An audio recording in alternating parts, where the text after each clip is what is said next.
I ended up being squad leader rank and senior engineering officer at 25 Squadron. As a result of being at 25 Squadron, when we get to the other hangar, you will see the Mackie jet trainer down there, which I organised as a loan to the museum on the 15th of June 2022. My painters, when I was senior engineering officer, painted that front replica twice, and before my time they painted Lancaster that you see down the bottom twice. That silver bracket trainer that you see there, two of my technicians took the major defective parts to the metal workshop at Pierce, got that fixed, brought it back, and that allowed the museum to have that display. Now, in addition to my organising the Mackie jet trainer down the bottom, see the helicopter sitting over there? My identical twin brother organised that 14 years ago from the Army Aviation Regiment in Oakey. My brother and I joined in '69. We both left the Air Force permanent Air Force in 1990. I went into the reserve. My brother did time in England, came home, did some more time, went to the Army Aviation Regiment, and he organised the Iroquois helicopter to come here. We are the only museum in the world where identical twin RAAF engineers have organised aircraft displays. Iroquois is Peter's, and down the bottom of Mackie is Paul's. Now, how many of you are from Perth? All from Perth? Are you aware of the name Major Norman Greer? Have you heard of the name? If you turn and have a look at the bust, that's the man. He is responsible for introducing commercial aviation in the Southern Hemisphere, Australia and Western Australia on the 1st of December 1921. He arrived as a teenager from Geelong. His first exposure to aviation was watching a New Zealander, John Hammond, demonstrating a Bristol box kite aircraft from Belmont Racecourse in January 1911. He, like a lot of other Australians, when World War I started 3 years later, could not get a position in the Australian Flying Corps. The Australian Flying Corps was the only Dominion service which is separate to the Royal Flying Corps and the Royal Naval Air Service. So this man, like a lot of other Australians, joined the Royal Flying Corps, was wounded on the Western Front. Once he recovered, he went to the training schools in Gosford. Because Australia only had 8 squadrons in World War I. 1 squadron in the Palestine, 2, 3 and 4 squadrons on the Western Front, 5, 6, 7 and 8 in training. The war finished and he wanted to do something for Perth. So he brought home 2 biplanes with seating for 2 people in the front and started doing joy flights. He started operating from Belmont Racecourse, but Belmont Racecourse was very boggy during winter time. So one day when he was flying along the Swan River, he looked down what is now Langley Park and saw that it was a suitable landing field better than Belmont Racecourse. So he approached the Durack family who owned the property at the time and said, "Can I build an airfield and a hangar down here?" "Of course you can," a shake of the hand. So purely on a verbal agreement, Perth's first airfield was Langley Park. And today, Langley Park can still be used as an airfield once it's authorised. It is the only airfield in the world because it's so big in a central business district. No other city in the world has an airfield like we have in the centre of the city. He started amassing money and he was able to satisfy the tender for mail from Geraldton to Derby.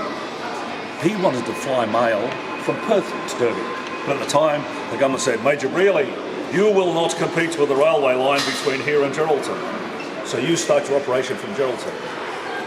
When we get to the other side, you'll see a green and grey biplane, which is the first airliner that he used in Australian service, West Australian service in the Southern Hemisphere. But he could only carry 2 passengers at a time. He only had 6 aircraft. So how can 12 passengers compete with a railway line, which is probably carrying 40, 50, 60 people at a time? But typically government couldn't do it. So he started his operation from Geraldton and flew up to Derby. 4 years later, with increasing aircraft performance and size, the government finally came to its senses and established Maylands Aerodrome. And he was able to run his service from Maylands to Derby. But in the mid-1930s, a new government contract came out, and unfortunately, Major Brealey lost out to McRobertson or Aviation. But he still has the historical recognition of starting commercial aviation in the Southern Hemisphere here in Perth. He became the base commander at Geraldton in World War II. He also helped start the Royal Aero Club of Western Australia at Jendicott, well, at Maylands first, then went to Jendicott. And for his contribution to aviation, he was knighted as Sir Norman Brealey. And that's why we have one of the roads going into Perth Airport named after this man. Okay, now let's move into that section for the next major development in aviation in Do you have enough storage for your videos? Yeah. I don't want to get this one. That way, Bonnie. You see a model of a Lancaster in white colours. Who was aware of a formation called Tiger Force in World War II? Anybody heard of Tiger Force in World War II? You have heard it? Right. War in Europe finished on VE Day on the 8th of May 45, but the Japanese were still in our area of the world. The Americans were developing the atomic bomb, but they didn't tell a lot of people that it was being developed. So they said to the Royal Air Force, we need to continue bombing the Japanese homeland.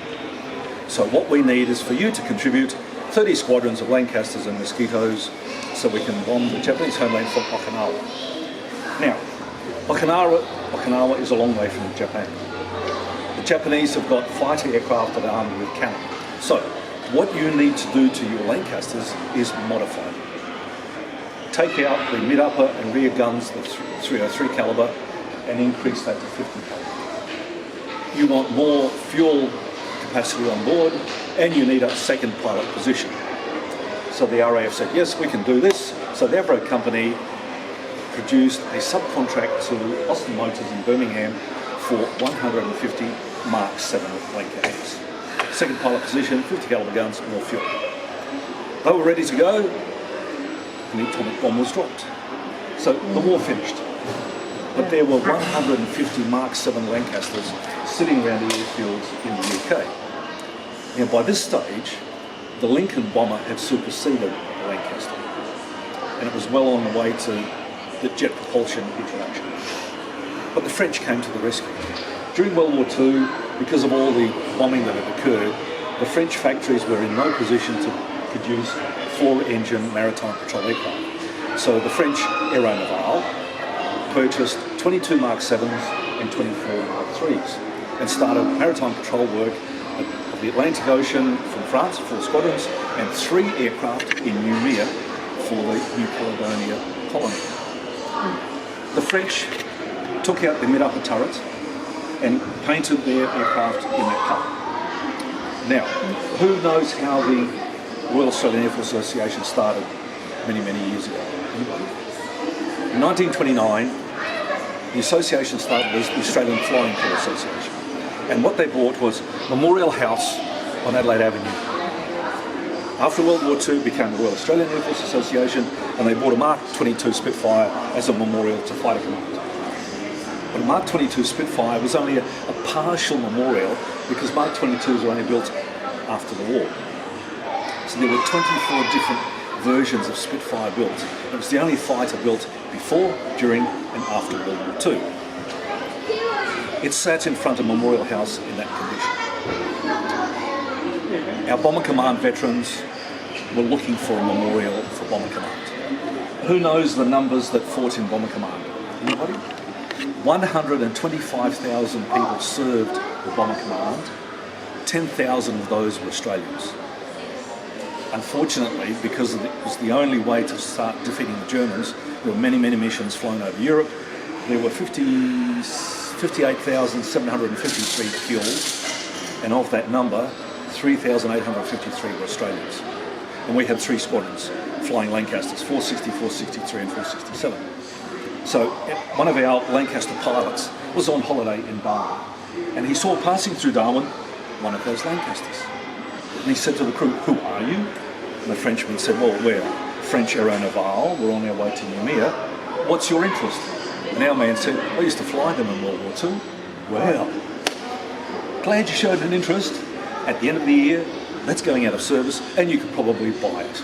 Oh, okay. So he came home.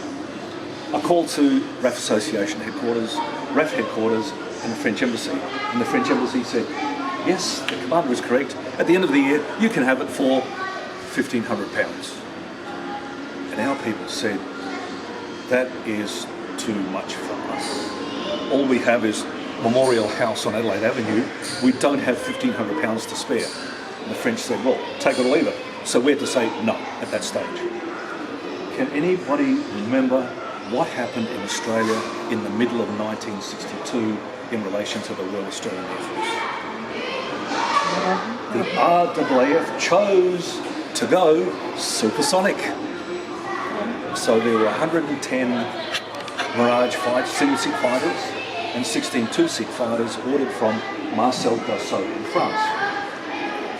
And the announcement was, not only are we going supersonic, they're going to be manufactured in Melbourne. Things went quiet. The French Embassy then rang here. "Are you still interested in the Lancaster?" "Of course we are." "Okay, it's yours. We'll deliver it to Sydney." And we said, "Sydney's no good to us. We're on the other side of Australia in Perth. Why aren't you delivering to Perth?" "Well, you flew them in World War II. Why don't you fly them from Sydney to Perth?" And we said, "We have no one left authorised to fly." More discussions, and the Royal Australian Air Force agreed to fly the crew from Perth to Sydney so they could catch their aircraft back, or commercial aircraft back to Noumea. Does the 1st of December 62 have any recollection from the sporting perspective? Commonwealth Games at Perry Lakes. Oh, yeah. Formal fly past was the first Avro presence. Beginning and at the end, 3 Avro Vulcan bombers from 617, 83 and 27 Squadron, escorted by 9 RAAF Sabre fighters, flew over Perry Lakes. On the ground, Prince Philip was Marshal of the RAAF, taking a salute as they flew past, and then an hour later, that flew over the top. Arrived at Perth Airport, takes it into position, engines are switched off, and there's no movement. Public, RAF members, RAF Association, and the media. Where are the crew? You've all flown. How long does it take for you to get out of an aircraft? About 10 minutes? By the time you line up in the queue and get out there. It was more than 10 minutes before the crew finally appeared. But when they appeared, it was in dress uniform. It was a 7-hour flight from Adelaide to Perth. They were in flying kit, so when you poke your head inside the Lancaster when we get in the bomb, you'll see there's plenty of space at the bottom for uniforms, so change your uniforms, out they step. "Bonjour mes amis, here we are, here is your aircraft, let's party." So lunch at Perth Airport, that night dinner at Memorial House, and they flew back the next day, but courtesy of the RAAF. The aircraft stayed in that configuration in Perth Airport for quite a few weeks. Can anybody remember seeing it at Perth Airport at any stage? Our veterans approached number 25 Squadron and said, "It's in French colours at the moment, but we need a memorial for our people. Can you paint it camouflage?" "Of course we can." So they did. Once they finished painting the aircraft, the flight sergeant approached the people who had flown the aircraft, said, "Can we have your squadron letters for the aircraft?" "No, we're not sure." And off they went. So the flight sergeant turned to his painters and he said, "Boys, what are we?" And one of them said, "We're aircraft surface finishers."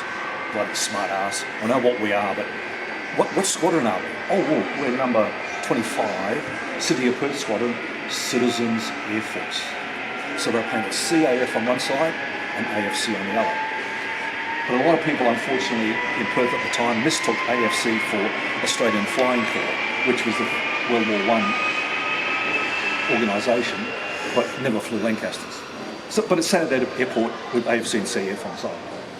In December 79. It finally arrived here because in August 79, Perth Airport said, move it. We need the space.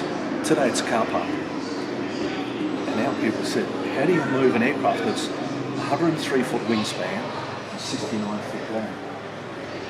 We asked the RAF and Avros. They said, easy. It was built in 5 modules, break it down into the 5 modules, low loaders and move it.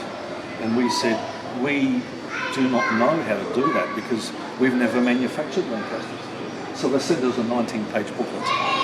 We looked at it, passed it to 25 squadron, and they said, Christ, this is going to be difficult. So they said to our people, meet us at the airport. But while most of the 25 squadron people were going to the airport, 2 members of the technical team started measuring lateral dimensions from the T-junction of Leach Highway and BullCreek Drive all the way up to the airport. They arrived, handed the dimensions to the flight sergeant, and he said, okay, this is what we can do. We'll take the outer wings off, take off the engines, take off the tail unit, and tow it backwards along Leach Highway to bring it to here.